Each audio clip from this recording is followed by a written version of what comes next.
नमस्कार.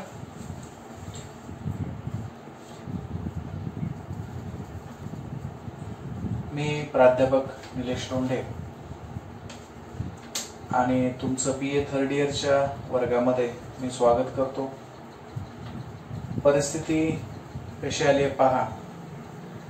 आपण दररोज एकमेकाला भेटून वर्गामध्ये चर्चा करायचो, मोकळेपणाने बोलायचो,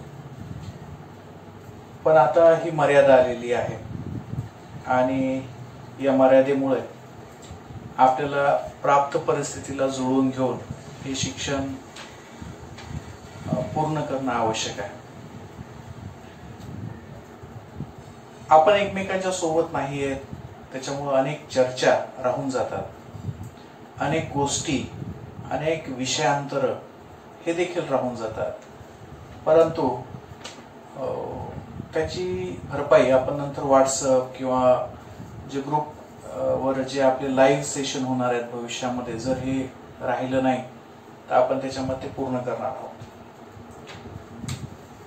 हे सर्व करण्याचं कारण एक आहे की शिक्षण ही अतिशय महत्वाची गोष्ट आहे आणि तुम्ही जर सर्व विचारवंत ऐकले असतील, डॉक्टर आंबेडकर असतील, शाहू महाराज असतील, संत गाडगेबाबा असतील, महात्मा फुले असतील किंवा कोणीही महान पुरुष जर असेल जो आधुनिक काळामध्ये जन्माला आला आणि त्यानं सामाजिक प्रगतीसाठी समाजामध्ये योगदान दिलं, तर त्यांना एक गोष्ट आवर्जून सांगितली आणि ती गोष्ट म्हणजे शिक्षण. म्हणून ह्या संकटामधून देखील आपल्याला बाहेर निघायचंय. सध्या आपण एकमेकांसोबत भेटू शकत नाही, एकमेकाला जवळ येण्यावर, एकमेकाच्या संपर्कात येण्यावर बंधनं आहेत, पण ती बंधनं पाळून सुद्धा आपल्याला हे शिक्षण व्यवस्था, ही शिक्षण प्रणाली कायम ठेवायची आहे. आणि म्हणून तुम्ही मला, आपण जो व्हॉट्सअपवर ग्रुप केलेला आहे त्याच्याद्वारे तुम्ही जे काही संशय असेल ते तुम्ही मला विचारू शकता. दुसरा महत्वाचा घटक म्हणजे हा जो आपला अभ्यासक्रम आहे आणि हा अभ्यासक्रम शिकवण्याची जी पद्धत आहे याच्यामध्ये आता खूप बदल झालेला आहे. मागच्या वर्षी जो अभ्यासक्रम होता त्यामध्ये थोडासा बदल झाला, नवीन अभ्यासक्रम आला, त्या अभ्यासक्रमाचे स्वरूप, त्याची पद्धती ही सुद्धा बदलली. एक विषय तुमचा BA थर्ड इयरचा कमी झाला, त्याच्याऐवजी SEC आली. तुमच्यामध्ये काही कौशल्य विकास व्हावा याच्यासाठी एक पेपर समाविष्ट केला गेला आणि 2 पेपर थेअरीचे ठेवले गेले, जे लेखी स्वरूपाचे असतात, तात्विक स्वरूपाचे असतात, ते ठेवले गेले. तर हा अभ्यासक्रमामध्ये झालेला बदल आहे. दुसरा बदल या शिक्षण पद्धतीमध्ये आणि परीक्षा पद्धतीमध्ये होऊ घातलेला आहे.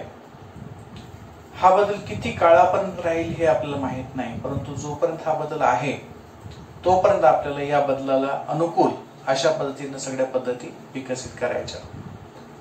तर आपला जो पेपर आहे तो पेपर आहे साहित्यशास्त्र नावाचा.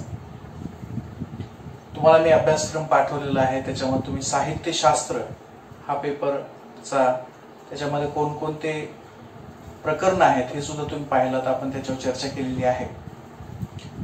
तर साहित्यशास्त्र हा विषय असा विषय आहे जो तुम्ही आजपर्यंत अभ्यासलेला नाही.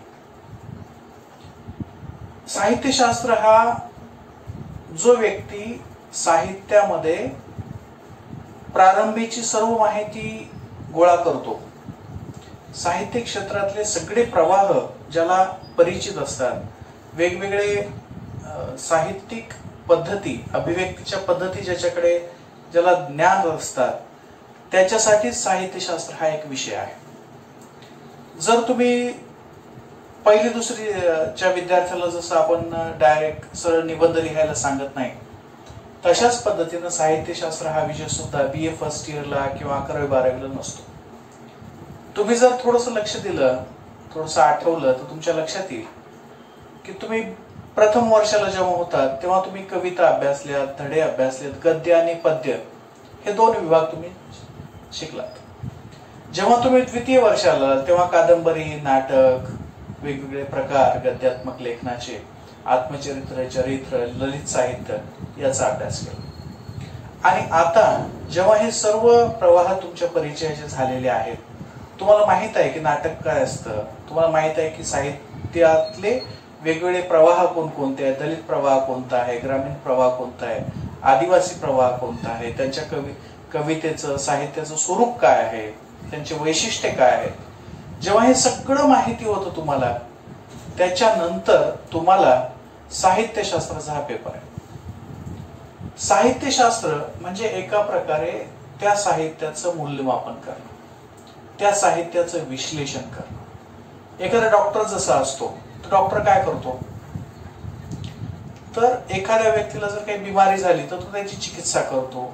ही चिकित्सा करण्यासाठी त्याला पूर्ण मानवी अवयवांचं, त्यांच्या कार्याचं अभ्यास करावा लागतो. आणि जेव्हा सर्व मानवी शरीर रचना कशी आहे ही त्याला समजते, तेव्हा त्याच्यामध्ये कुठं दोष आला हे तो सांगू शकतो आणि त्याच्या पद्धतीने तो इलाज करू शकतो. तर साहित्यशास्त्राचं जे एक अंग आहे, एक जी बाजू आहे ती या प्रकारची आहे की साहित्य क्षेत्रामध्ये जे वेगवेगळे साहित्य प्रवाह आहेत त्यांचं मूल्यमापन करायचं, त्यांच्यातले दोष दाखवणं, त्यांच्या मर्यादा दाखवणं हे सुद्धा साहित्यशास्त्राचं एक महत्वाचं काम मानलं जातं. तर अशा पद्धतीनं संपूर्ण साहित्य वेगीकडे तुम्ही पाहत असाल की असंख्य कवी असतात, असंख्य कादंबरीकार असतात, असंख्य नाटककार असतात. असंख्य याचा अर्थ जगातल्या वेगवेगळ्या कोपऱ्यामध्ये वेगवेगळी नाटकं लिहिणारी असतात, जगाच्या वेगवेगळ्या कोपऱ्यामध्ये वेगवेगळे कवी असतात, जगाच्या वेगवेगळ्या कोपऱ्यामध्ये लोकसाहित्याची निर्मिती करणारे लोक असतात, संत असतात, त्यांचे अभंग असतात. आणि या सर्वांचं मूल्यमापन करणारं जे असतं ते साहित्यशास्त्र असतं. म्हणजे अगदी शेक्सपियर जरी असला, जो इंग्रजीतला नाटककार आहे, आणि आपल्या मराठीतला राम गणेश गडकरी जरी असले, किंवा किर्लोस्करांनी लिहिलेली सादर केलेली प्रत्यक्ष नाटकं जरी आपण पाहिली, तरीही त्यांचं मूल्यमापन हे एकाच पद्धतीनं, एकाच शास्त्रानं केलं जातं, एकाच ज्ञानशाखेच्या अंतर्गत केलं जातं. ती ज्ञानशाखा म्हणजे साहित्यशास्त्र. साहित्यशास्त्रामध्ये मूल्यमापन करणं ही फार नंतरची गोष्ट आहे, जी की मी तुम्हाला समजून घेण्यासाठी, त्याचं वेगळेपण समजून सांगण्यासाठी सांगितलेले. साहित्यशास्त्राचं मुख्य ध्येय आहे साहित्याचं आकलन करणं, त्याचा आस्वाद घेणं. आपण जोपर्यंत साहित्यामध्ये काय आहे हे समजून घेऊ शकत नाही, साहित्याचं मर्म कुठं असतं, पूर्वीच्या लोकांनी काय लिहिलेलं आहे, आताचे लोक काय लिहित आहेत, याच्या नंतरचे लोक काय लिहिणार असतील, याविषयीचे जे आराखडे असतात, त्यांचे जे आकृतीबंध असतात, हे सर्व सर्व सर्व या साहित्यशास्त्रामध्ये येतं. साहित्यशास्त्राचे काही सिद्धांत असे असतात जे नाटकामध्ये सुद्धा लागू पडतात आणि कवितेमध्ये सुद्धा लागू पडतात. उदाहरण सांगायचं झालं तर प्रयोजन, नंतर आपण ते शिकणार आहोत. फक्त लक्षात ठेवा की प्रयोजन हा एक शब्द आहे. तर प्रयोजन ही जी साहित्यशास्त्रातली एक कल्पना आहे, संकल्पना आहे, ती नाटकासाठी लागू पडते, कवितेसाठी लागू पडते, कादंबरीसाठी लागू पडते, कथेसाठी लागू पडते. तसं जगातलं जे सर्व साहित्य तुम्ही घेतलं, जगातलं म्हणतोय मी, आणि कोणताही साहित्य प्रवाह घेतला, तरीही त्याच्यामध्ये प्रयोजन ही एकच संकल्पना आपल्याला अभ्यासता येते. तर थोडक्यात सांगायचं म्हटलं तर साहित्यशास्त्र हे जगातल्या सर्व प्रकारच्या साहित्याचे एक शास्त्र आहे. आणि त्या जगातल्या सर्व प्रकारच्या साहित्याचं शास्त्र हे परत वेगवेगळ्या विभागामध्ये विभागलेलं आहे. समजा आपण लोकसाहित्य घेतलं, आपल्या घरामध्ये कोणी ओव्या म्हणतात, जुने माणसं, जात्यावरच्या गाणी आपल्याकडे होती, काही होळीच्या वगैरे प्रसंगी काही आपल्याकडे वेगवेगळी गाणी म्हटली जायची. तर त्याचा सुद्धा अभ्यास साहित्यशास्त्रामध्ये होतो, परंतु त्याचा अभ्यास नाटकाच्या पद्धतीने करता येणार नाही. म्हणजे नाटकाचं विश्लेषण करण्यासाठी ज्या काही संकल्पना वेगळ्या आहेत, त्याच्यापेक्षा काही संकल्पना या लोकसाहित्याच्या बाबतीत वेगळ्या असतील. कवितेचा अभ्यास करताना काही गोष्टी वेगळ्या पद्धतीने अभ्यासाव्या लागतील, कादंबरीचा अभ्यास करताना काही गोष्टी वेगळ्या पद्धतीने अभ्यासाव्या लागतील. हा वेगळेपणा असला तरीही त्याची सैद्धांतिक बाजू मात्र एकच असेल. आणि ही सैद्धांतिक बाजू कशी असते, काय असते, तर हे आपण जेव्हा भरत मुनीचं रससूत्र अभ्यासू तेव्हा आपल्या लक्षात येईल की आपल्याला जरी नाटक वेगळं दिसत असलं, आपल्याला जरी कादंबरी वेगळी दिसत असली, आपल्याला जरी कथा वेगळी दिसत असली, तर या सर्व साहित्यांचं जो गाभा आहे, या सर्व साहित्यांचा जो आस्वाद आहे, या सर्व साहित्याचं जे विश्लेषण आहे, शास्त्रीय विश्लेषण, ते मात्र एकाच पद्धतीने आपल्याला करता येतं. आणि म्हणून याला साहित्यशास्त्र असं म्हणतात. यालाच आपण विज्ञान असं सुद्धा म्हणू शकतो, कारण शास्त्र आणि विज्ञान हे समतुल्य आहेत. ज्या गोष्टीसाठी शास्त्र हा शब्द वापरला जायचा पूर्वी, त्याला आपण आता विज्ञान असं म्हणतो. आलं लक्षात? शास्त्र हा पारंपरिक शब्द आहे, त्याच्या काही मर्यादा आहेत, परंतु ते आपल्याकडे चालत आलेलं आहे म्हणून आपण त्याला साहित्यशास्त्र असं म्हणतो. आणि याचं जर आधुनिक पद्धतीने विश्लेषण केलं तर याला काय म्हणते, साहित्याचं विज्ञान. साहित्याचं विज्ञान म्हणजे साहित्य म्हणजे काय आहे. जेव्हा आपण रसायनशास्त्र अभ्यासतो त्याच्यामध्ये काय केलं जातं, तर एक एक एक एक घटक फोडत फोडत फोडत फोडत त्याचा बारीक बारीक बारीक कण कण शोधत शोधत अणुरेणूपर्यंत जातो. त्याचं स्ट्रक्चर शोधलं जातं, त्याचं स्वरूप शोधलं जातं, ते एकमेकाला कसे जोडायचे हे शोधले जातात आणि त्याच्यातून नवीन काय बनवता येते हे सांगितलं जातं. आलं लक्षात? शास्त्र विज्ञान म्हणजे एखाद्या गोष्टीला फोडत जायचं, त्याचे घटक वेगळे करत जायचे, त्याच्यातला एक एक एक एक घटक असा वेगळा वेगळा करायचा आणि तो तपासायचा की त्याचं काय वैशिष्ट्य आहे, त्याचं काय स्वरूप आहे. उदाहरणार्थ एखाद्या माणसानं कविता लिहिली तर ती कविता फोडायची. कशी फोडायची? त्याची भाषा वेगळी काढायची. भाषा म्हणजे त्यानं कोणते शब्द वापरलेत, मग शब्द कोणते वापरलेत, त्यानं मराठवाड्यातले शब्द वापरलेत, खेड्यातले शब्द वापरलेत, का विदर्भातले शब्द वापरलेत, का मुंबईचे शब्द वापरलेत, का शहरातले शब्द वापरलेत. काय केलं आपण? त्याचं भाषा वेगळी केली. मग भाषा वेगळी केली म्हणजे काय केलं, त्याचं विश्लेषण करायला सुरुवात केली की याची भाषा कशी, हा याच्या कवितेमध्ये शिव्या देतोय, चांगले शब्द वापरतोय, का दुसऱ्याचे शब्द चोरून आणतोय, दुसऱ्याच्या कल्पना चोरून आणतोय, दुसऱ्याचे विचार यानं कोणते स्वीकारलेले आहेत, हा आणखीन एक वेगळा मुद्दा होतो. त्याचं सुद्धा आणखीन तुलनात्मक पद्धतीनं विश्लेषण करता येतं.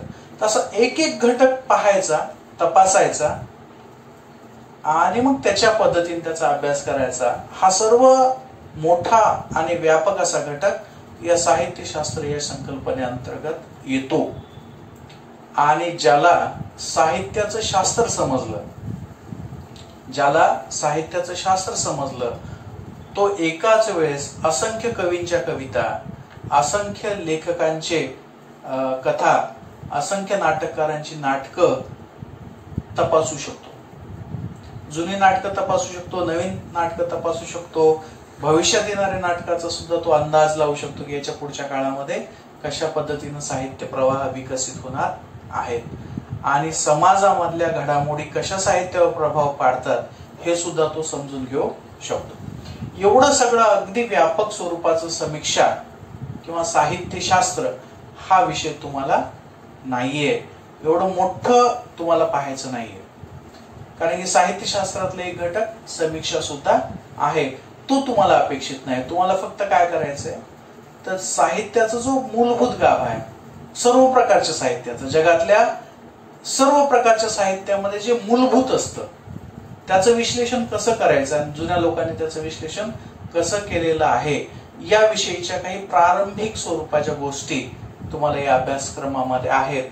पण लक्षात ठेवा, याच प्रारंभिक गोष्टी तुम्हाला शेवटपर्यंत साहित्यशास्त्रामध्ये आढळून येणार आहेत आणि तुमची सुरुवात तिथून व्हावी यासाठी हा साहित्यशास्त्राचा एक पेपर तुम्हाला इथं कायमस्वरूपी ठेवण्यात आलेला आहे. हा पेपर आम्हाला सुद्धा होता, आमच्या पूर्वीच्यांना सुद्धा होतं आणि त्यांच्या पूर्वीच्यांना सुद्धा होतं. साहित्यशास्त्र हा पेपर एवढा जुना आहे किंवा साहित्यशास्त्र ही संकल्पनाच एवढी जुनी आहे. शब्द जरी नवीन आला आता, आपण जर त्याला साहित्यशास्त्र असं म्हणत असलो, जुन्या काळी याला काव्यशास्त्र म्हणायचे. आलं लक्षात? आता काय म्हणतो आपण? साहित्यशास्त्र. कारण की आपल्याला कविता, कथा, नाटक वगैरे वगैरे सगळं त्याच्यामध्ये येतं, आपण त्याला साहित्य असं नाव दिलं. जुन्या काळी हे साहित्य वगैरे असा हा शब्द नव्हता, याच्यासाठी शब्द होता काव्य. सगळं काही कवितेत असायचं किंवा ललित पद्धतीचं असायचं. ते पाठ करायला सोपं जायचं. जुन्या काळामध्ये लोकांची ग्रंथाच्या ग्रंथ पाठ करायचे काव्यात्मक स्वरूपाचे. मग पहा, संत तुकारामांचे अभंग आहेत ते कवितेमध्ये आहेत. संत ज्ञानेश्वरांची ज्ञानेश्वरी आहे ती काव्यात्मक स्वरूपाची आहे. महानुभाव संप्रदायांचे तत्वज्ञानावरचे एवढे मोठमोठे ग्रंथ हे सुद्धा कवितेमध्ये आहेत. आणखीन वीरशैव संप्रदाय आहे, ज्याला आपण लिंगायत वगैरे संप्रदाय असं म्हणतो, त्यांचं साहित्य सुद्धा कवितेमध्ये आहे. ते वेगळ्या भाषेमध्ये होतं, त्याचं आपण नंतर मराठीमध्ये अनुवादित केलं. तर जगातलं जेवढं जुनं साहित्य आहे, जुने जेवढे सर्व धर्मग्रंथ सुद्धा आहेत, ते चालीवर म्हणता येण्यासारखे, कवितेवर म्हणता येण्यासारखे आहेत. आणि म्हणून जुन्या काळी साहित्य हा शब्द काव्याला वापरायचा, कविता हा शब्द वापरायचा. बऱ्याच ठिकाणी याला नाट्यशास्त्र सुद्धा म्हणायचे. नाट्यशास्त्र कशामुळे? कारण की एक काळ असा होता जेव्हा सादरीकरण करण्याची, म्हणजे नाटक जो प्रकार असतो तो फार विकसित झालेला होता. आणि मग त्या नाटकाचं विश्लेषण करण्यासाठी काही सिद्धांत लिहिले गेले, त्याला नाट्यशास्त्र म्हटलं गेलं.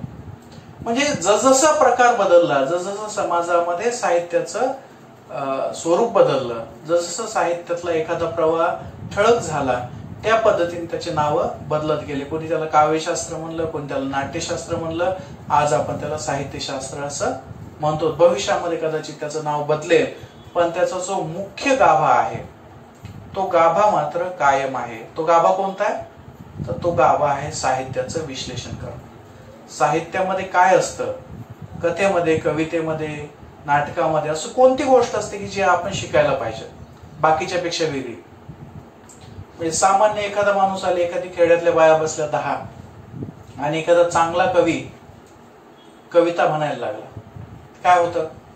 त्याच्या कविता ऐकून या बायाच्या डोळ्यामध्ये पाणी येतं. आता साहित्यशास्त्राचं हे काम आहे की कविता तिथं कविता म्हणतोय आणि बाया इथं रडतायत, अशी कोणती गोष्ट आहे? एखादा टीव्हीवरच आपण नाटक भरपूर जण पाहतात. टीव्हीवर एखादं नाटक चालू असतं, समोर विनोद चालू असतो, काहीतरी कोणतरी बोलतं, काहीतरी अभिनय केला जातो आणि इकडे लोक खूप मोठमोठ्यानं हसतात. कशामुळे हसतात ते? अशी कोणती गोष्ट असते? तर ह्या सगळ्या बारीक बारीक जे हा जो साहित्य व्यवहार आहे, म्हणजे नाटक असेल, कविता असेल, कादंबरी असेल, हा सगळा, किंवा धर्मग्रंथामध्ये सांगितलेलं साहित्य सुद्धा असेल, त्याचा सुद्धा एक मोठा भाग आहे, किंवा लोकसाहित्य असेल, हा नेमका व्यवहार कसा चालतो? श्रोता, वाचक, प्रेक्षक आणि अभिनेता याच्यातला हा व्यवहार कसा होतो, याच्याविषयीची शास्त्रीय माहिती, याच्याविषयीची डोळसपणे काढलेली माहिती ही या साहित्यशास्त्रामध्ये अपेक्षित असते. आणि याचे काही सिद्धांत आहेत, त्याचा आपण अभ्यास यावेळेस करणार आहोत. हा बोर्ड आहे, ही पेन आहे आणि मी आहे. तर आपण या तिन्हीचा वापर करणार आहोत. म्हणजे मी पण आहे, बोर्ड पण आहे आणि पेन पण आहे. आणि अशा पद्धतीने आपण सगळं जसं आपण वर्गामध्ये शिकत होतो तशाच पद्धतीने आपण आता सुद्धा शिकणार आहोत.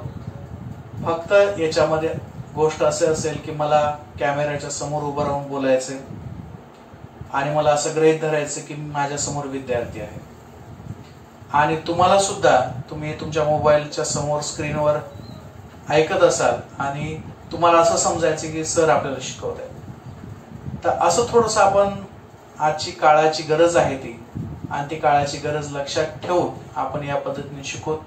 साहित्यशास्त्र हा थोडासा कठीण विषय आहे, पण या विषयाच्या आकलनानंतर तुम्हाला साहित्यशास्त्रातले अनेक प्रश्न उलगडतील.